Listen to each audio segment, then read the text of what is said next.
I'm gonna be honest with y'all. This new Boosie lawsuit is out of hand, and it don't make no sense how they could just get away with what seems like a quote-unquote, out of his words, scam by taking $300,000 from this man.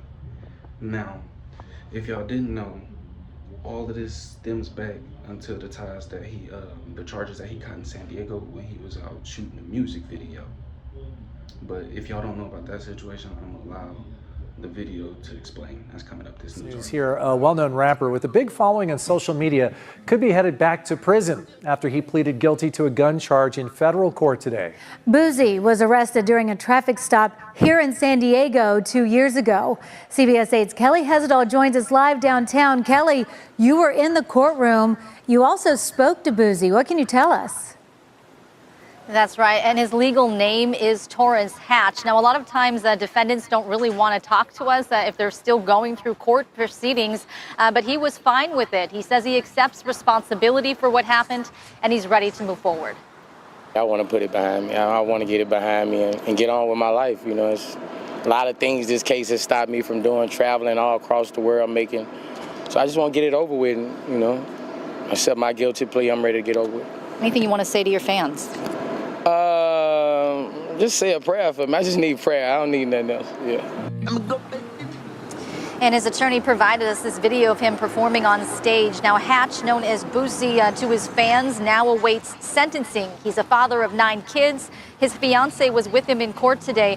So some background on this case. It stems from a traffic stop in San Diego in May 2023. Hatch was arrested in Choyas View after police found 2 guns inside a vehicle he was. So after Boosie goes to court and he pleads guilty to all of the charges, he was still facing up to a possible 15 years, which is when he spoke to his lawyer, and his lawyer advised that he meet up with a man named Jack Burkham. I guess Jack Burkham was known to be, or he was a well-known lobbyist in the community, and a lobbyist is just like a middleman essentially who has ties to either the Trump family or has a way to access them.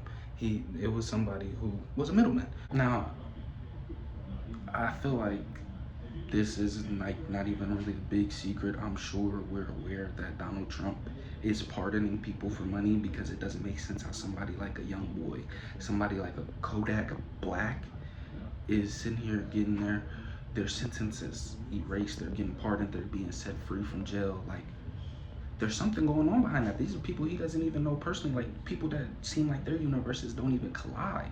What does Kodak Black have to do with Donald Trump? You know what I'm saying? So it is a little sketchy. It's a little fishy.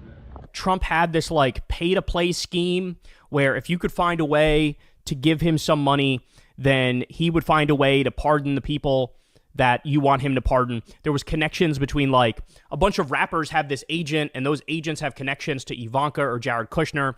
And behind the scenes, there was a lot of movement where it was like, hey, we'll give you money. You got to pardon this rap, Kodak Black, Lil Wayne, all these other people, random people who you would think, why is Trump pardoning this person? It's so bizarre. It's so weird. Well, it's because all he cares about is the money. He is deeply, deeply corrupt. It is insane how corrupt he is. So there was reporting on that in the first term, right? And in the second term, once a week or once every other week, you hear this story of Trump pardoning somebody, and you're like, he pardoned who? He pardoned who? What are we talking about here? Never mind the, 1,200 January 6th rioters. Like, over 400 of them were violent criminals. Over 100 of them assaulted cops. Pardons them. Doesn't care. Because he wants you to know, if you commit a crime for him, it's not really a crime. I got your back, right? But that's just one example. You've seen the many examples. So we got some new ones for you. Ready? Trump has pardoned Paul Walzak 3 weeks after Paul's mother attended a $1 million per person Trump fundraiser. Oh, this gets worse, y'all. This gets worse. Ready? This guy went to jail for screwing over nurses and doctors at his nursing homes, taking $10 million from their paychecks to buy a yacht. So if we go ahead and check out the scopes of service, it reads that the consultant is retained by client Mr. Torrance Hatch, which is Boosie, to provide exclusive strategic advisory and advocacy services for the sole purpose of seeking and securing a full presidential pardon for the charges to which the client has pleaded guilty in the matter of United States versus Torrance Hatch case number blah blah blah, which is of course the gun case we were just discussing for the music video he was charged in. Jumping into the next document here, if you look at number 3, we can see where it says White House engagement. That's where I'm gonna start. Conducting high-level strategic outreach and direct lobbying with key officials within the White House's counsel office to ensure the pardon petition receives thorough and favorable consideration. So that was their job that they were supposed to do when they were engaging with the White House. But I also would like to point out something if we go back up to number 2, preparing, submitting, and managing a formal petition for pardon with the Office of Pardon Attorneys within the U.S. Department of Justice. Now that'd be something that is crucial coming back later, because according to the U.S. Department of Justice, they ended up claiming that they never even received a formal petition for a pardon at all.